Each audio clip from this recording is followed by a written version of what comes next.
Come vape with me.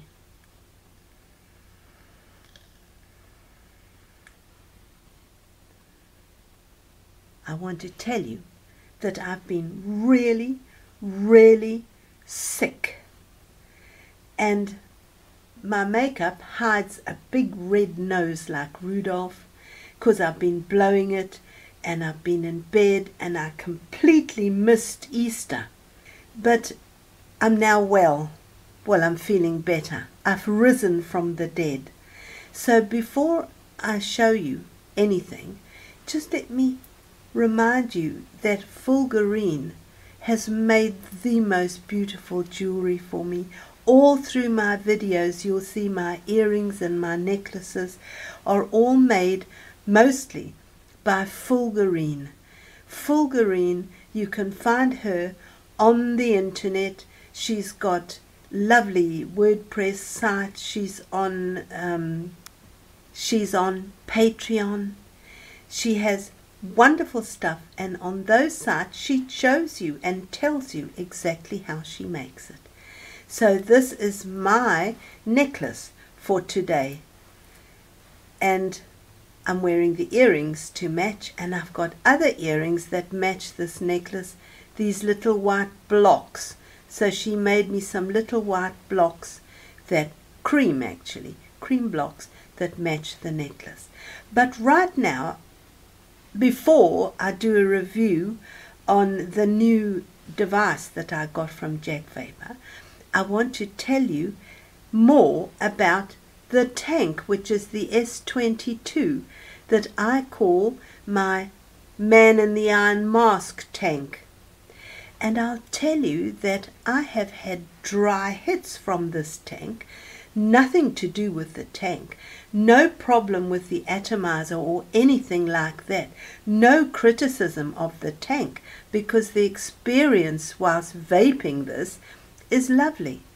The reason I've had dry hits is because the damn thing has run out of e-liquid and I can't see because that little viewing window is too small.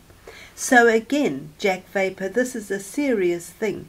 I'm busy there vaping away, watching a video or a movie or out even, and all of a sudden, whoo, dry hit.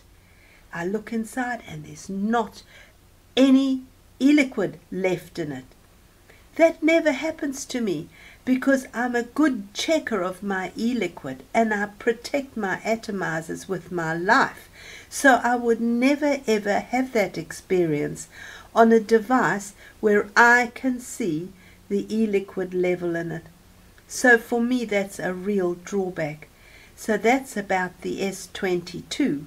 Do you remember I made a review about the Aspire 2, the new Aspire 2, and what an absolute pain in the arse it was for me because my hand doesn't work properly, and to get it together I had a problem where something was blocked on it, but that I overcame. And then every time I took this off, because it's a top filling tank, the atomizer used to come out stuck in the top. Well, I've overcome that. I've overcome it by screwing the top on. Let me show you. I screw the top on less tightly. Now you see it's giving me problems because I cannot hold it with my other hand. Anyway, I'll just tell you rather than demonstrate. So to get this off you have to unscrew it. I've now been screwing it on less tightly. Excuse me, I'm going to cough. Oh, a sore chest. Oh. I screw it on less tightly so I can get it off easily, and the atomizer doesn't come out in the tank, in the lid, because this is a top filling tank.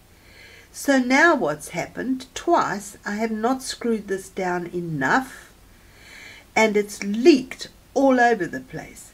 So that's a new one for me. I haven't got a tank in my arsenal that actually leaks, though in the old days leaking was a big problem in tanks, but it's not.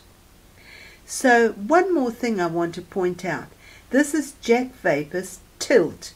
Do you see how the top tilts? I saw a review recently to ask why the hell did they make a device where the top tilts? Well, I'll tell you why. Because when you've got your tank attached, it's lip ready. It's ready and pointing directly at your mouth. It's a very comfortable thing to vape. So although the tilt now has been superseded by the new device, which I'm going to tell you about in a minute, this is still a good device, and the reason it tilts like that is because it's very comfortable just to drop to your lips.